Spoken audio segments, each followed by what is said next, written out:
I'm basically a histopathologist. I worked in Liverpool for 38 years, I think. And I'm currently clinical director for Liverpool Clinical Laboratories, but only for another 2 weeks. I will have done my allocated 3 years at that point, and I'm very pleased to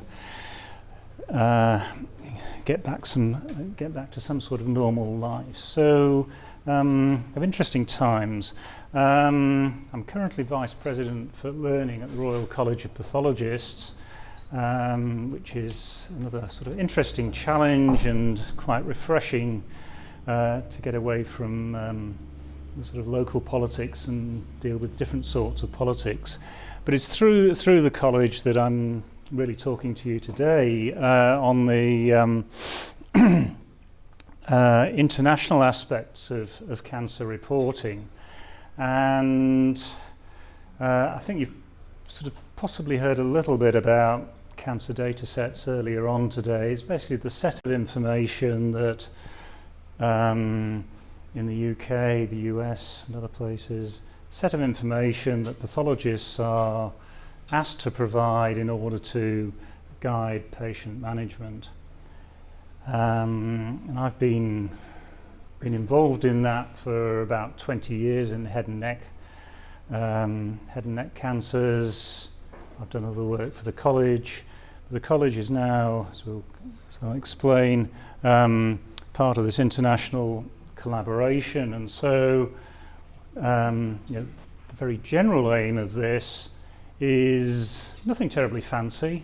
It's about getting the basics of histopathology cancer reporting right, and doing it on a global scale. So very straightforward, not too many challenges to overcome there.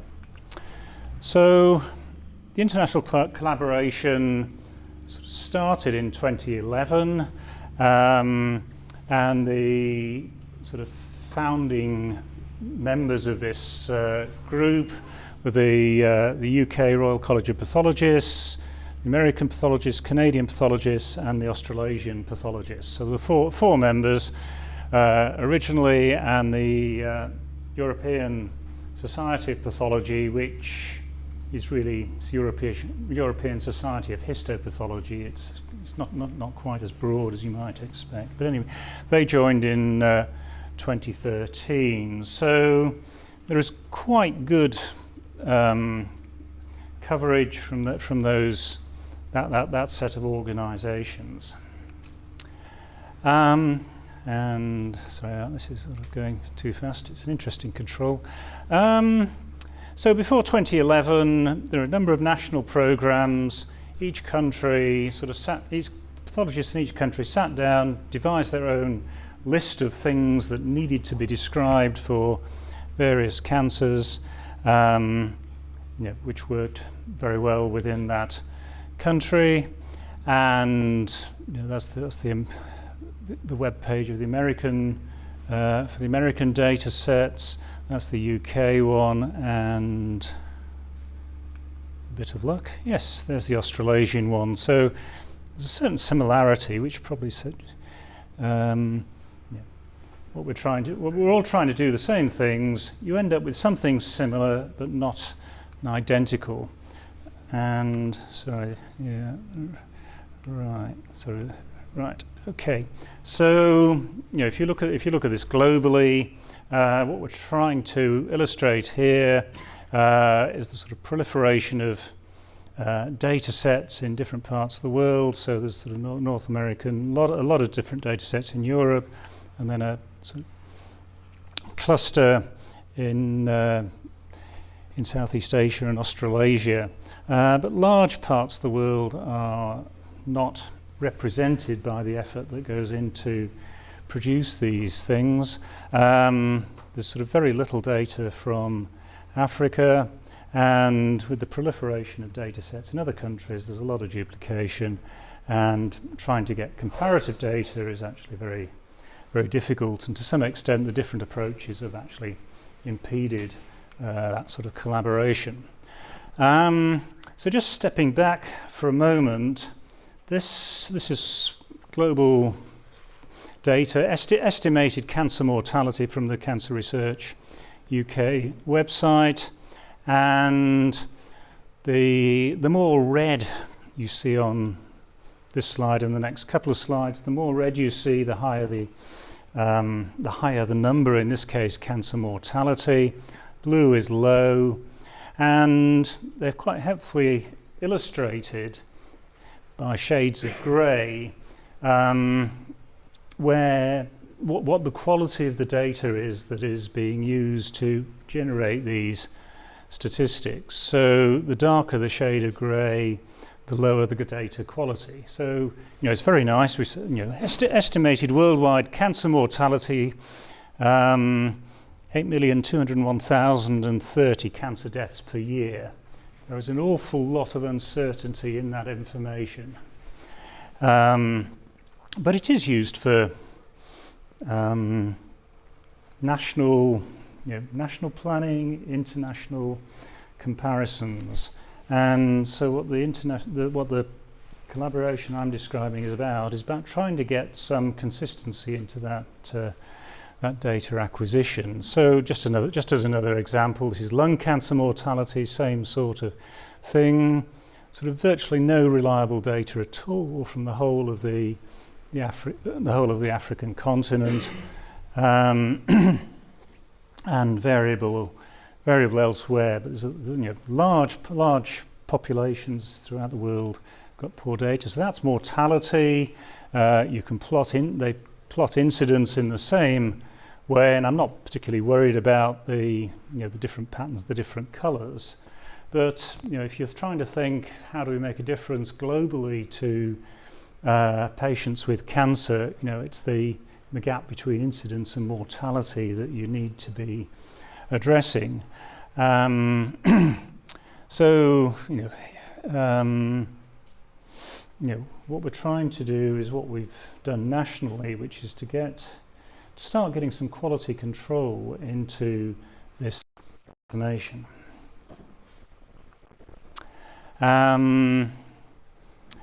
So, I mean, what I'm going to say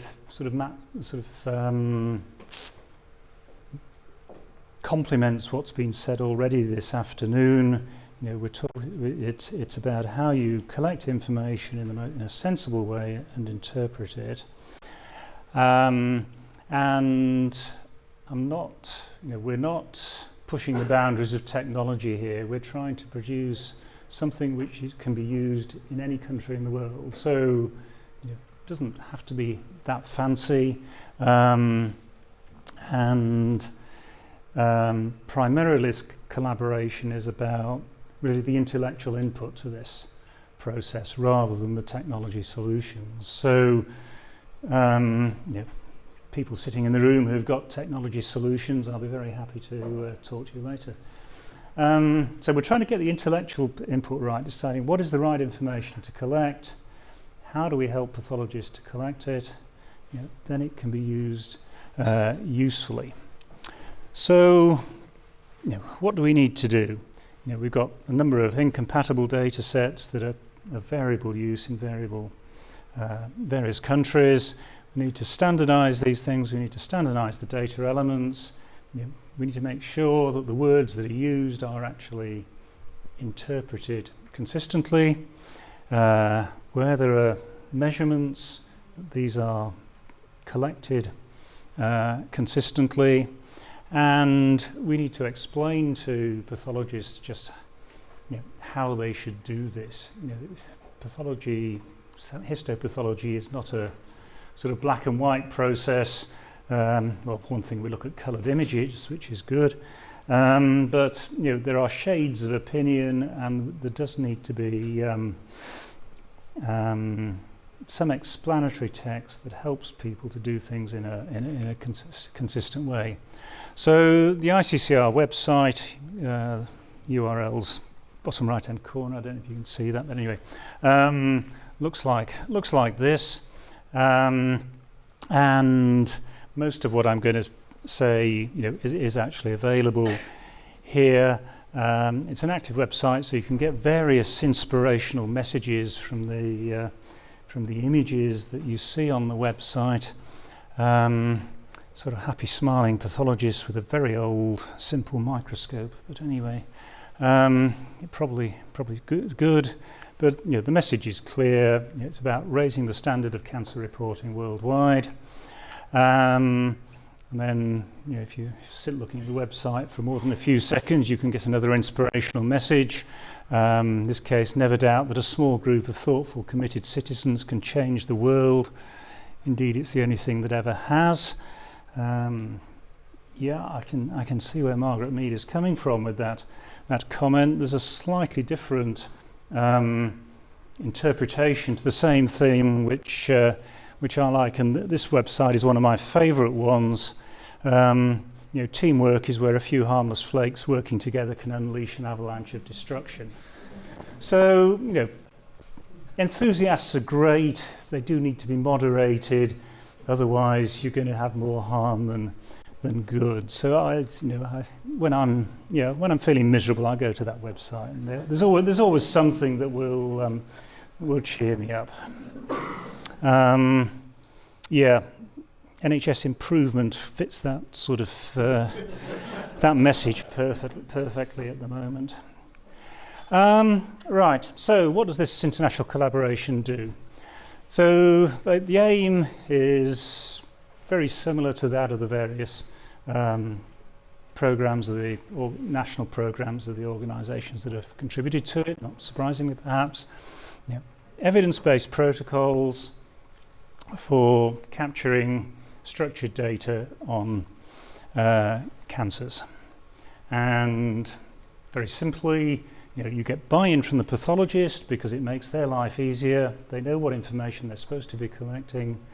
They've got a document that says you really don't need, if you're asked to provide other information, then there's not much evidence for this. And going back years, I suppose, surgeons are always coming along saying, oh, please can you put these extra bits of information in your reports? And it was driving everybody mad. But, now there's something that says, well, what's the evidence for that?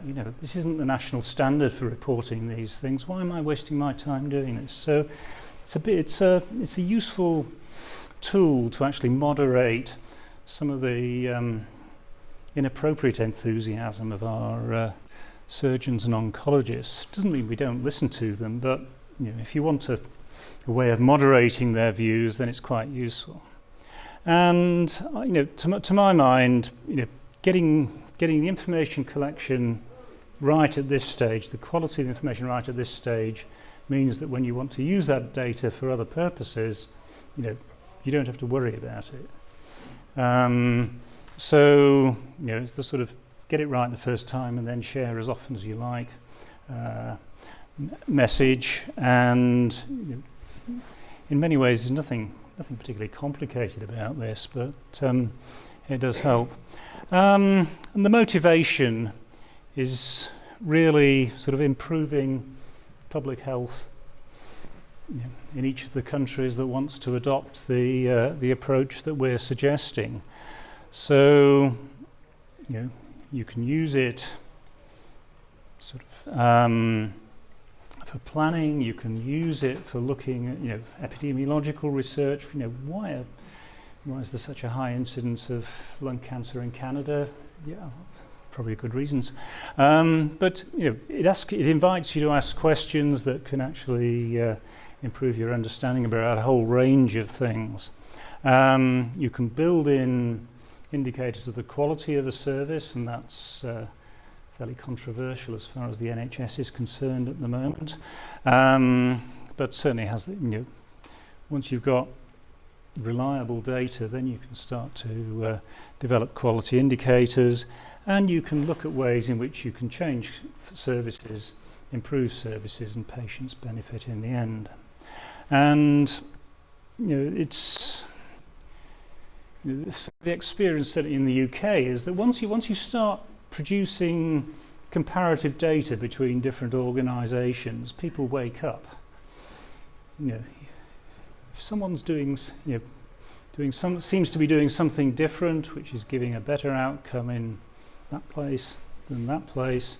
You ask questions. It doesn't mean the quality of care is necessarily any different. There may be a different population, different risk factors. Could be all sorts of explanations, but people do start to look very carefully about what they're doing, what outcomes they're achieving. So we've certainly seen that in the UK. We want to extrapolate that to a larger scale. So the concept that's been sort of promoted is basically you get all the experts from around the world who know about these things. People will, in theory, then believe in the process and believe in the outcomes of the process. It's got credibility. One of the problems we face if you do it, there's an awful lot of work goes into creating these sets of data. I think I'm now in my third or fourth revision of the head and neck cancer data sets, and each time, there is much more information to evaluate. So, and this is being duplicated wherever the data sets are being done. So doing it once internationally has got a lot of attractions, and I think if it's got the credibility, then countries that don't have the resources to develop these things themselves are able, it's much easier for them to be able to adopt them. In terms of actually delivering these things, well, you could do it on paper. There is a challenge to the IT companies to actually make this happen in a variety of contexts, in well-resourced countries, resource-poor countries. That's going to be quite fun. And potentially it does start to build up the sort of interoperability of systems in different countries. So very briefly, the journey so far. 2011, 4 pilot projects started, sort of very nice, given there were 4 stakeholders originally, each country took on one data set, so there's obviously some interesting, that was a nice political balance. These data sets have been published now, so they do work through to conclusion. That was the sort of group involved in those data sets. It was very there's an awful lot of cheese being said there, isn't there? It's amazing. I put this up really just to highlight David Ellis in the background there, who is actually the guiding force behind this project. He's he's an Australian pathologist, but he's sort of developed this, held it all together over the last 5 years, and he's sort of standing just quietly in the background, very unobtrusive, but he's the one who makes it work. Right, okay, so going back to the pilots, everybody got on fabulously well together, and having experienced the interesting discussions at a national level trying to get consensus, internationally it actually seemed to work very easily. And I think it's probably David's guidance really, but I think probably most of the issues have been resolved locally, and then you get people who've faced all these challenges coming together as an international collaboration, and it's actually very straightforward. We have telephone calls at odd times of the day and night, so that Australia, the US and Europe can all be involved in these things. So it extends the working day considerably on occasions, but it works. You get agreement, and you get agreement on the data, you get agreement on the terminology, and there is output. So the process, very very briefly, for each data set, each cancer site, you have a chair of the writing group, and you review the existing data sets, look at the quality of the evidence.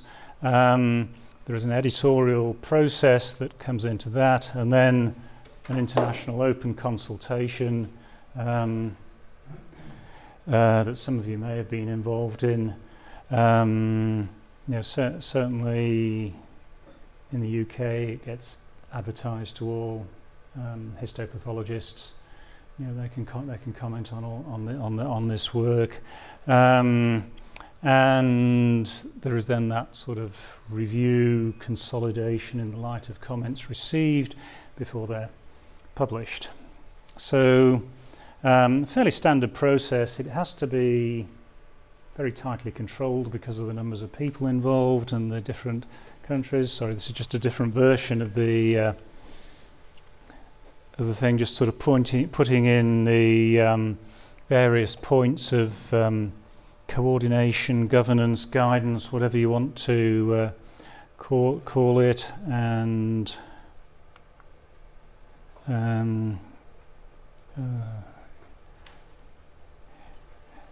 things have evolved a little bit over time. I've sort of jumped forward a couple of years. The names of the governance groups have changed. There's a dataset steering committee now. And we found it useful that if you've got a group of related data sets, say all the urology cancers or all the head and neck cancers, it's useful to actually have somebody, an expert who's got an overview of all these, an overview of the whole package of urology data sets to give some consistency.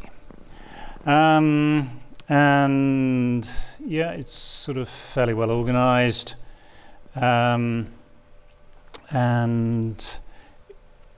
there's a really serious feeling. This is an internationally accountable organisation, so everything is done pretty rigorously, and various guidance documents and things that key people have to do.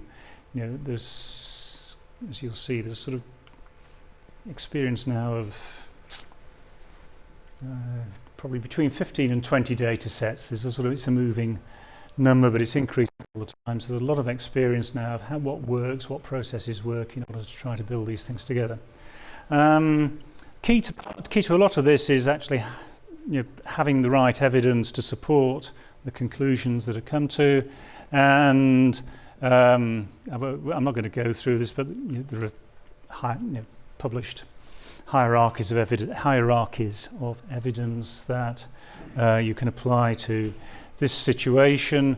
So ranging from case reports, small case series, right up to the sort of randomized trials and systematic reviews.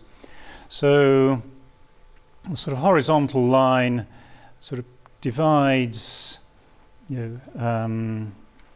information that we think really should be present, that is required to be present, from information which is possibly a good idea, but the evidence isn't very good, so that was recommended. That was the original terminology used for the first few years. Some people then started to get a bit niggly and said, does required mean mandatory? And if you're in a health system where there is money associated with completing mandatory data items, are we creating hostages to fortune by saying you need to have 20 discrete data items before you're going to get paid for your report? People got a bit niggly for that. So the terminology has changed. Hopefully, yes, it has changed. To use sort of slightly less, words with sort of slightly less rigorous connotations. So it's now core and non-core.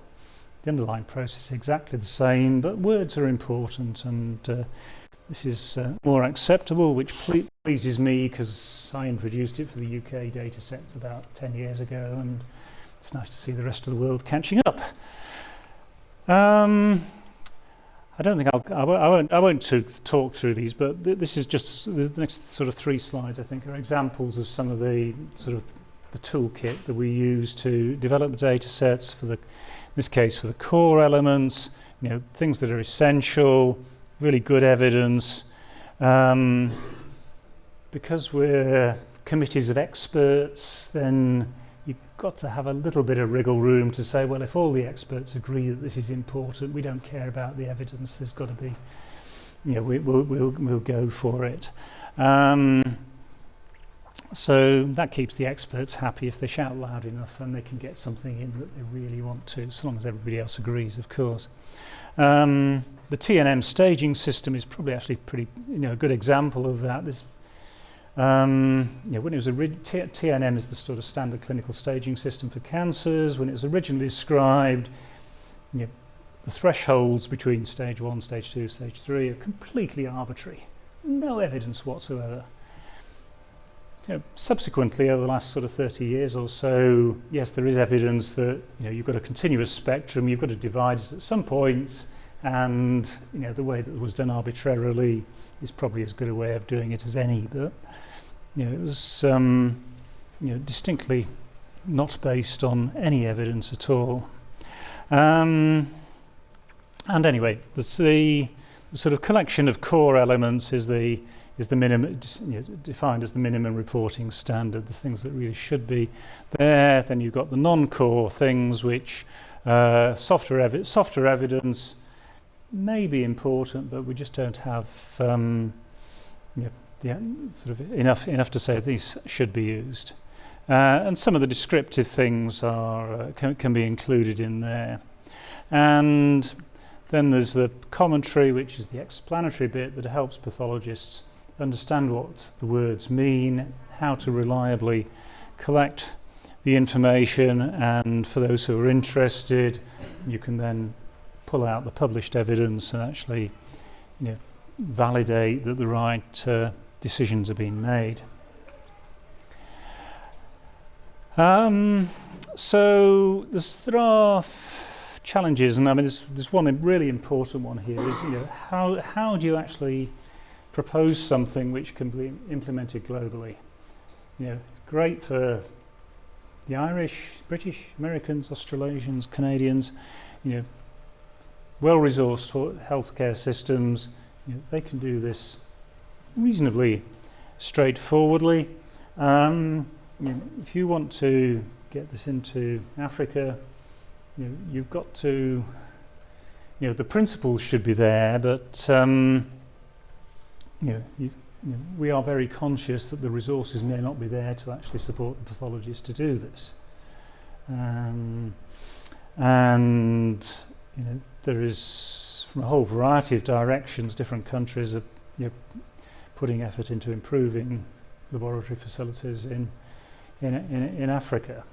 And I think what we're trying to do is to say, well, as a first step, let's see if we can encourage you to collect the most important information, in this case on cancers. In this case, that gives you a bit of leverage. If you say in Sierra Leone, the international standard for collecting information on cancers is this, that gives a little bit of leverage to get a bit of laboratory support. Incidentally, in Sierra Leone, they've got one part-time pathologist for the whole country of 30 million, I think. So, they've got quite a long way to go. Resource poor does mean resource poor, and it's the international sort of effort to try and sort of bring things up to a reasonable standard that we're on about. Right, let's move on. Right, timelines. Lots has gone on. That's sort of 2011 on the left, 2015 on the right. So let's get all the ticks out of the way. Sorry, too many. The urology data sets were sort of pretty much written towards the end of 2015, and they've now, I think they're just coming, they've been for their international open consultation. They're just on the point of being published. Some of them might actually have been published. So the process does take a little while to work through. but we now, sorry, I've sort of gone too far again. Head and neck, which is the one I'm interested in, we actually started just before, sort of in the middle of the year, so we're just in the writing process at the moment. And you can see the way the other ones will sort of feed in over the next few years. It really is a significant challenge sort of scaling this up. Individual data sets, great, you can work through in 6 months or so, but if you've got up to 50 all going on at the same time and needing revising, it's an interesting challenge. Right, okay, where are we going? This just emphasises the cast of thousands that gets involved in any of these, possibly. That's a small proportion. I think that was a snapshot of the people who around the world who were involved in things up to the end of 2015. So keeping track of all these people and getting their cooperation is really important.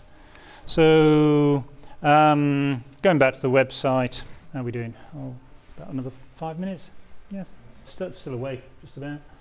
Going back to the website, what can you see? If you if you sort of click on the data set button, you come up with a page that looks something like this. So some of these are aspirational, but some of them do work. The data sets are presented in two ways. They're sort of fairly flat documents. Straightforward Word version, and then a PDF where you can use hyperlinks to sort of expand the information that's available. So, we've tried to be reasonably flexible, but not make it too complicated. And we definitely do not have the resource to actually write the software to do, to make this any more complicated. The whole thing is run on a subscription basis from the stakeholders, and the budget is not a lot. Well, I was trying to work it out just on the hoof there, but it's of the order of £60,000 a year. It's about 60,000 euros, $60,000 these days, isn't it? But anyway, it's not a lot for the ambitions that are there, and it's achieved a lot in a fairly short time. So the data sets do work, and would just give you a view of them. You can go and play for yourself if you're sufficiently interested. So this is the melanoma reporting guide, and sorry, that should have stayed there but didn't. Never mind. So I'll just try and go back.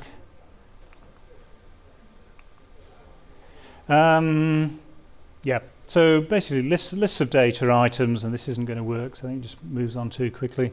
But there are, for each data item there's some explanatory text, and there are hyperlinks to that text. So, for pathologists who may not be familiar with the detail of these things, it's very, the extra information they need to collect the data reliably is readily available. Right, oh God, this is an irritating thing, isn't it? Right, so the other key bit of pathologist work is keeping up with the international classification of tumours. And there's this series of blue books that are produced by the International Agency for Research on Cancer, which cover the whole spectrum of cancers and incorporate both the sort of traditional pathology and the genetics. And these are the sort of the Bible. If you want to know, really, if you want a sort of very succinct summary of what a particular cancer is about, this is where everybody goes. So the ICCR is trying to synchronize the data sets that they're producing with the new editions of the blue books, and it's more or less okay. There's slippage in both processes. So the timescale of development over the next 5 years is really aimed to match the publication of revisions of the WHO classifications. I think the next head and neck one is due out in November, and the data sets will be about 6 months after that. So it sort of works. So the combination of that plus the data sets should give you a good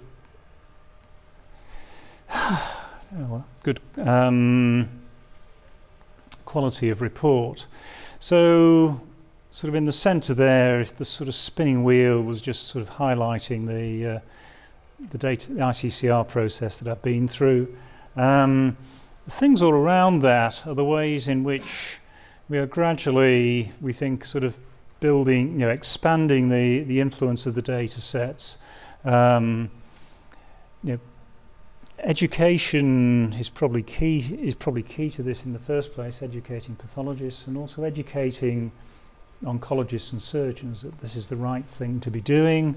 Clinical benefits should flow, and you can get onto the other areas that I've alluded to already. Oh, still spinning here, good. I think there might be another turn. No, anyway, it sort of summarises in quite a complex slide the way in which we think these data sets can have, should have an influence.